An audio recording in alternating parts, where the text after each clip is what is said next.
Hello मित्रों, दोस्तों, भाइयों, बहनों, बेटियों। देखिए, आपने नाम सुना होगा महमूद गजनवी। महमूद गजनवी मसीहा था। आप कहेंगे क्या? मैं बताना चाह रहा हूं। देखिए, देवदासी प्रथा की बंदी महिलाओं को छुड़ाने के लिए गजनवी ने हर मंदिर मंदिर ढूंढा, महिलाओं को मुक्त कराया। इतिहासकारों ने इस सब को छुपा के रखा, दबा के रखा। आप भी अध्ययन करिए तो आपको पता चलेगा। गुजरात का सोमनाथ मठ आज फिर दलितों के अत्याचार पर अपने हकीकी मोहसिन को पुकार रहा है। महमूद गजनवी का जहूर एक ऐसे समुद्री तूफान की तरह था जो अपनी राह में मौजूद हर मौज को अपनी आगोशी में ले लेती है। वह ऐसा फतेह था जिसकी तलवार की आवाज कभी तुर्किस्तान से आती तो कभी भारत से आती। उसके कभी ना थकने वाले घोड़े कभी सिंध का पानी पी रहे होते तो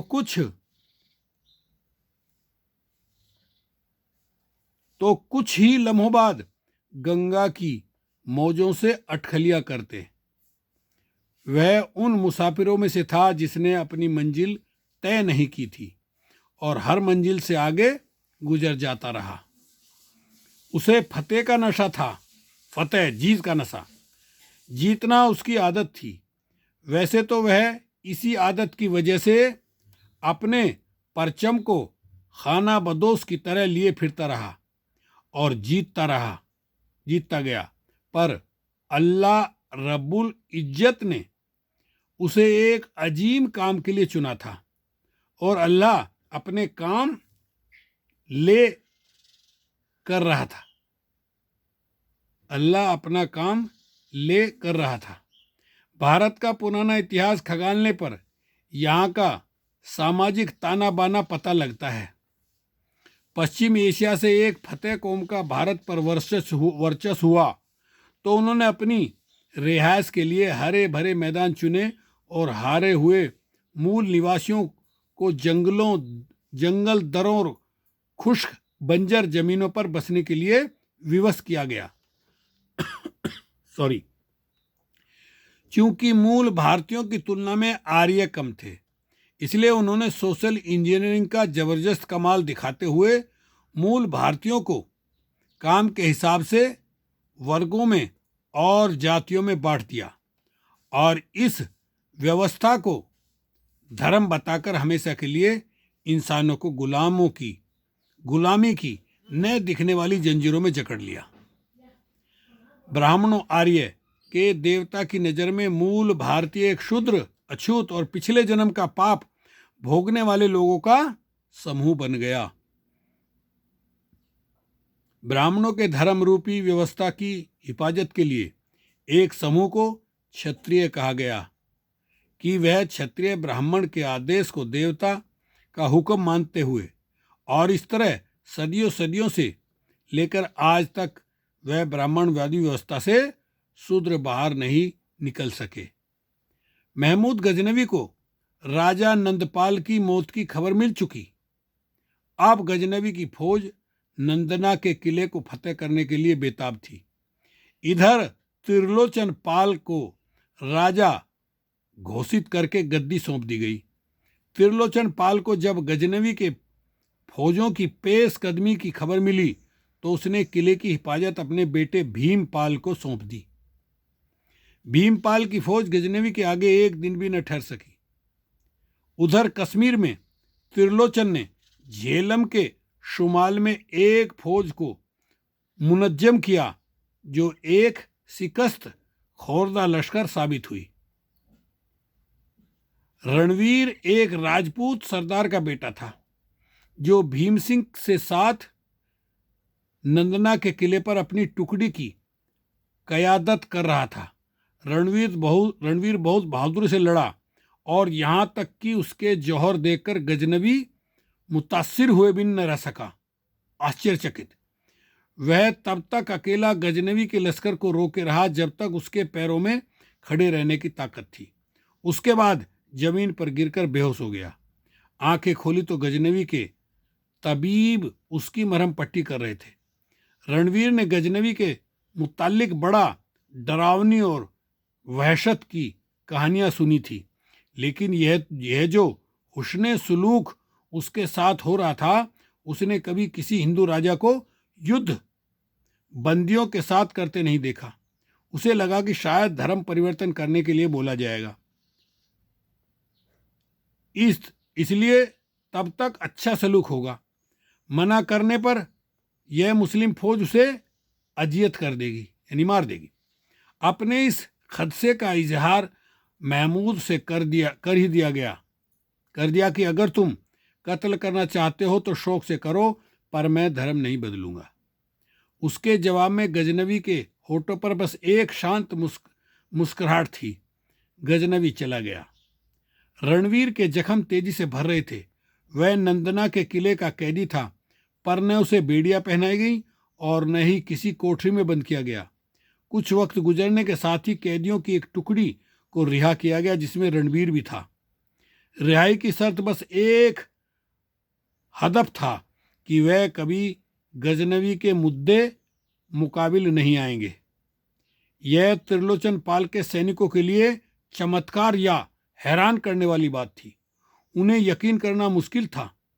खैर, रणवीर जब अपने घर पहुंचा तो उसे उम्मीद थी कि उसकी इकलौती बहन सरला देवी उसका इस्तकबाल करेगी और भाई की आमद पर फूले नहीं समाएगी। पर घर पर दस्तक देने के बाद भी जब दरवाज़ा नहीं खुला तो उसे एहसास हुआ कि दरवाज़ा बाहर से बंद है। उसे लगा बहन यहीं पड़ोस में होगी। वह पड़ोस के चाचा के घर गया तो उसने जो सुना उसे सुनकर वह वहशीपन की हद तक गम गुस्से से भर गया। उसकी बहन को मंदिर के महाजन के साथ कुछ फौजी उठाकर ले गए। चाचा बड़े फक्र से बता रहा था कि रणवीर खुशकिस्मत हो जो तुम्हारी बहन को महादेव की सेवा करने का मौका मिला है। लेकिन यह लफ्ज रणवीर को मुतासिर न कर सका। रणवीर चिल्लाया कि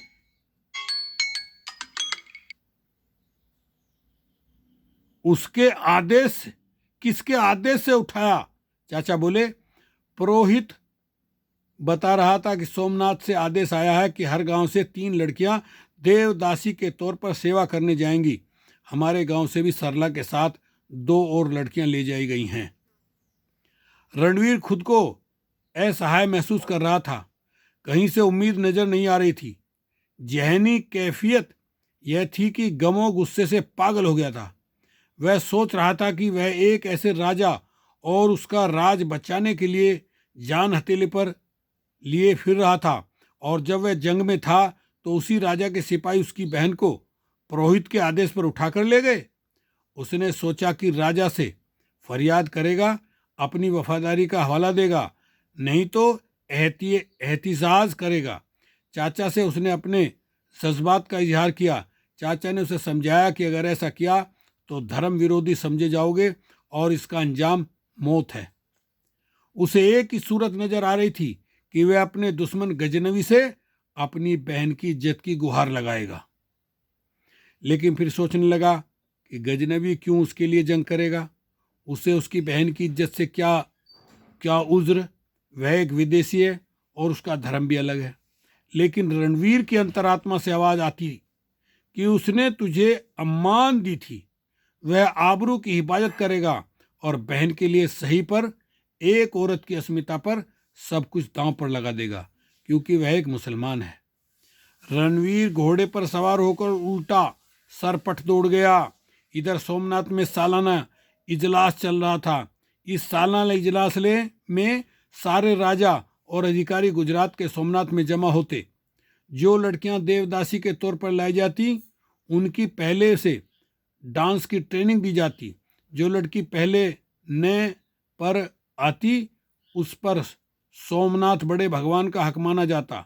बाकी लड़कियां छोटे बड़े साधुओं की खिदमत करने को रहती और अपनी बारी का इंतजार करती। उन सभी लड़कियों को कहा जाता कि साज श्रृंगार और नाजो अदा सीखें, जिससे भगवान को रिझा सकें। एक दिन ऐसा आता कि जीतने वाली लड़की को कहा जाता कि आज उसे भगवान ने भोग विलास के लिए बुलाया है। उसके बाद वह लड़की कभी नजर नहीं आती। ऐसा माना जाता कि महादेव उस लड़की को अपने साथ ले गए और जब वह उसकी पटरानी बन चुकी है। यह बातें रणवीर को पता थी। उसकी सोच सोचकर जिस्मानी ताकत भी पस्त हो गई थी, तो भी उसका घोड़ा अपनी रफ्तार से दौड़ रहा था। गजनी से मिलकर उसने अपनी बीती बताई। एक गैरतमंद कौम के बेटे को किसी औरत की आबरू से बड़ी और क्या चीज हो सकती थी। वह हिंदुत्व या सनातन को नहीं जानता था। उसे पता भी नहीं था कि यह कोई धर्म भी है। और जब परिचय ही नहीं था तो द्वेष का तो सवाल ही नहीं था। हाँ, उसके लिए बात सिर्फ इतनी थी कि एक बहादुर सिपाही की मजलूम तन्हा बहन को कुछ पाखंडी उठाकर ले गए हैं और सब उसका भाई उससे मदद की गुहार लगा रहा है। वह गैरतमंद सालार अपने दिल ही दिल में अहद कर लिया कि वह एक भाई की बहन को आज़ाद कराने के लिए अपने आखिरी सिपाही तक जंग करेगा। गजनवी, जिसके घोड़ों को हर वक्त जीन पहने रहने की आदत हो चुकी थी और हर वक्त दौड़ लगाने के लिए आतुर रहते, वे जानते थे कि सालार की बेहतर जिंदगी आलीशान खेमों और महलों में नहीं बल्कि घोड़ों की पीठ पर गुजरी है। गजनवी फौज को सोमनाथ की तरह कूच का हुक्म दिया। यह अफवाह थी कि सोमनाथ की तरफ देखने वाला जलकर भस्म हो जाता है और गजनवी की मौत अब निश्चित है। वह मंदिर क्या शहर में घुसने से पहले ही दिव्य शक्ति से तबाह हो जाएगा। ऐसा प्रचलन, ऐसी बातें उड़ा रखी थी। अफवाही पाखंड का आधार होती हैं।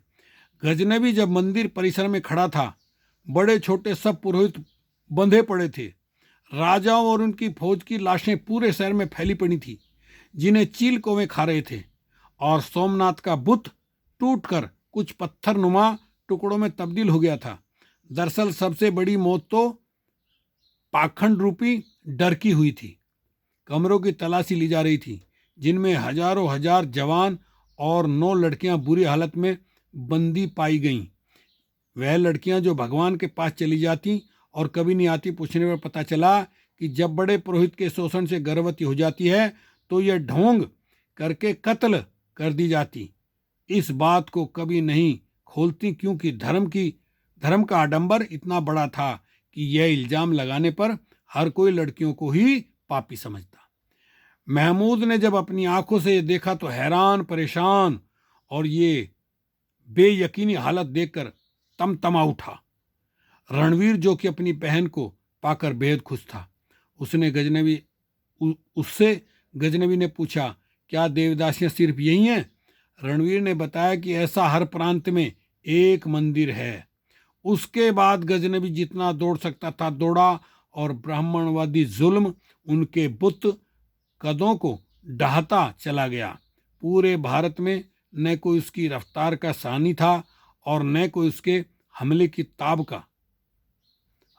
ताब ला सकता था। सोमनाथ को तोड़कर अब वह यहाँ के लोगों की नज़र में खुद एक आडंबर बन चुका था। दबे कुचले मजलूम लोग उसे अवतार मान रहे थे। गजनवी ने जब यह देखा तो तौहीद की दावत दी। वह जहाँ गया वहाँ प्रताड़ित समाज स्वेच्छा से मुसलमान हो उसके साथ होता गया। उसकी फौज में आधे के लगभग हिंदू धर्म के लोग थे जो उसका समर्थन कर रहे थे। उसकी तलवार ने आडंबर, जुल्म और पाखंड को फतेह किया तो उसके किरदार ने दिलों को फतेह किया। वह अपने जीते जी इलाके का इक्तिदार मजलूम कौम के प्रतिनिधि को देता गया और खुद कहीं नहीं ठहरा। वह एक लुटेरा नहीं, इज्जातों का आमीन था, वह जो महमूद गजनवी था। देखिए, ये है कड़वी सच्चाई। इतिहासकारों ने ये घटनाएं छुपाई, दबाई और जिन किताबों में थी उन किताबों को बैन करा दिया। ओके। शुक्रिया, धन्यवाद। मैं ऐसी सच्ची वीडियो बनाता रहूँगा।